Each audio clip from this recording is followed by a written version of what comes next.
Hello dear students, poem at my heaven जो रविन्द्रनाथ टैगोर द्वारा लिखी गई है, जो बहुत फेमस और प्रसिद्ध कवि थे तथा ये कुछ प्रसिद्ध और सम्मानीय कवियों और उपन्यासकारों में से एक थे।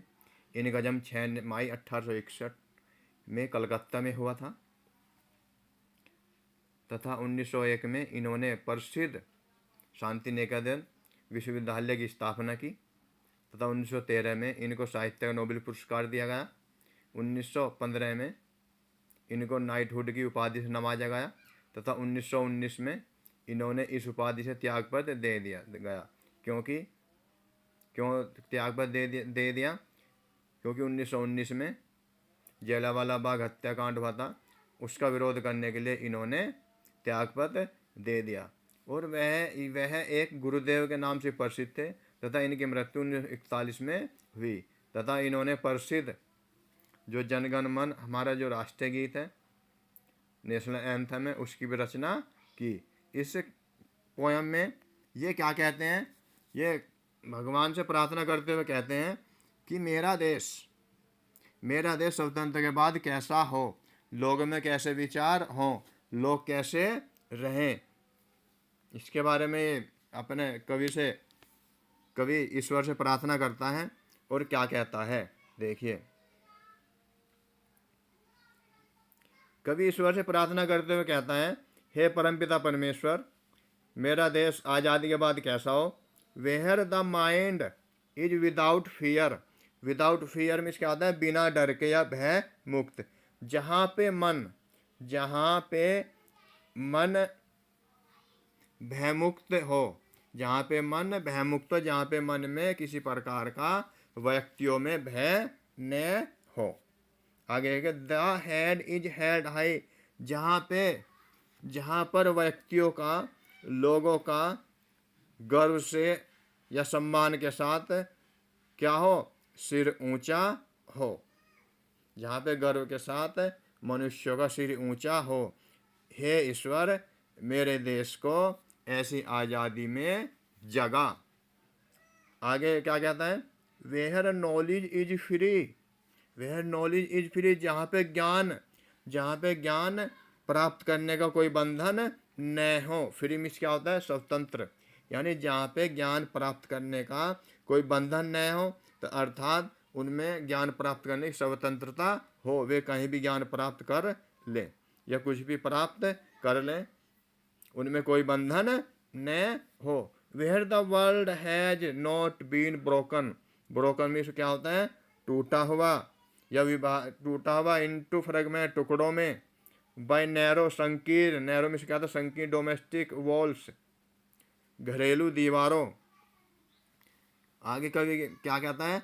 हे ईश्वर, जहाँ मैं प्रार्थना करता हूँ कि मेरे देश को स्वतंत्रता के ऐसे स्वर्ग में जगह जहाँ पर संसार संकीर्ण, नैरो डोमेस्टिक वॉल्स में क्या होता है? संकीर्ण घरेलू दीवारों द्वारा, जहाँ पर घरेलू दीवारों द्वारा छोटे छोटे टुकड़ों में विभाजित न हो, अर्थात भाषा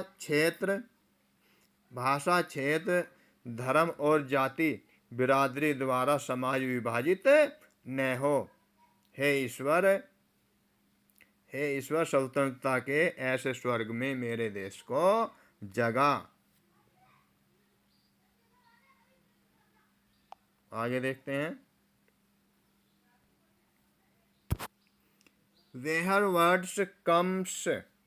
Where words come out from the depth or truth. Depth of truth में आता सत्य की गहराई से। डेप्थ मीन्स गहराई, ट्रुथ में सत्य, वर्ड्स मीन्स शब्द, कम्स मीन्स आए, जहाँ पे शब्द सत्य की गहराई से बोले जाएं। जहाँ पे शब्द सत्य गहराई से बोले जाएं, अर्थात जहाँ पर व्यक्ति सत्य बोलने वाला हो, यानी व्यक्ति क्या हो? सत्यनिष्ठ हो। आगे देखिए, वेहर, जहाँ टायरलेस मीन्स अथक, स्ट्राइविंग मीन्स क्या होता है? प्रयास, अटेम्प्ट, स्ट्रेस मीन्स क्या होता है? फैलाता है, बढ़ता है, इट्स आर्म, अपनी भुजाएं, टूवर्ड्स परफेक्शन, पूर्णता की ओर। जहाँ पर प्रयास, जहाँ पर अथक प्रयास पूर्णता की ओर अपनी भुजाएं फैलाता हो, अर्थात जहाँ पर पूर्णता की प्राप्ति के लिए अथक प्रयास किए जाएं, ऐसे स्वतंत्रता के ऐसे स्वर्ग में हे ईश्वर मेरे देश को जगा। अब देखिए आगे नेक्स्ट पैराग्राफ में क्या कहता है कवि, क्या कल्पना करता है, कैसा देश होना चाहिए कि हे ईश्वर मेरे देश को स्वतंत्रता के ऐसे देश में जगा। कैसे, where the clear stream of reason has not lost its way, न खो जाए, अपना रास्ता न खो जाए। क्लियर में होता है स्पष्ट, स्ट्रीम में होता है पानी की धारा, रीजन में क्या होता है तर्क। तो इसका अर्थ क्या लगेगा, पूरा विवेक, क्या लगता है, विवेक या ज्ञान। लॉस्ट इस वे में क्या होता है, अपना रास्ता न भटक जाए। ड्रियरी में क्या होता है,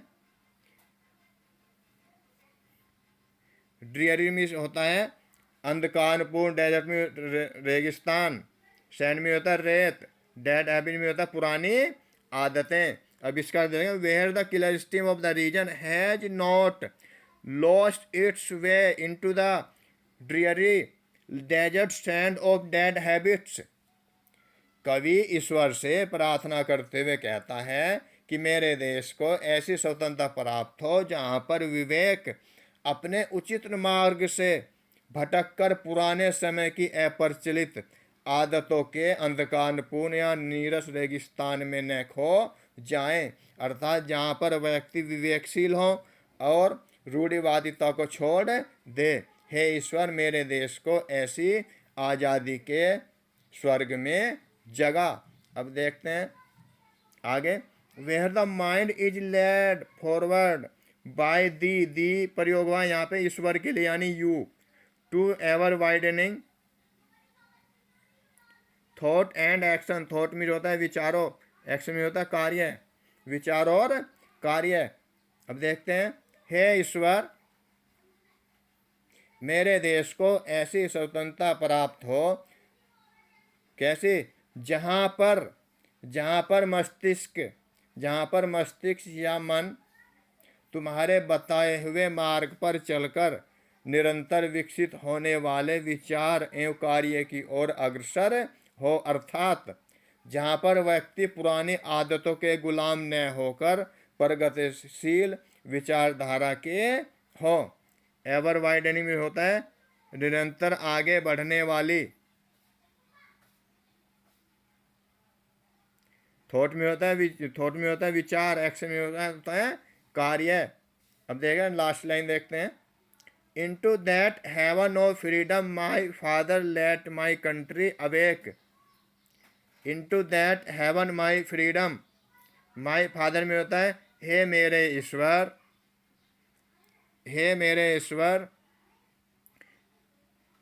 मेरे देश को स्वतंत्रता के ऐसे स्वर्ग में जगह, अर्थात मेरे देश को ऐसी स्वतंत्रता प्राप्त हो, अर्थात हे परमपिता परमेश्वर स्वतंत्रता के ऐसे स्वर्ग में मेरे देश को जगा जहाँ पर ये सभी व्यक्ति के अंदर गुण हों।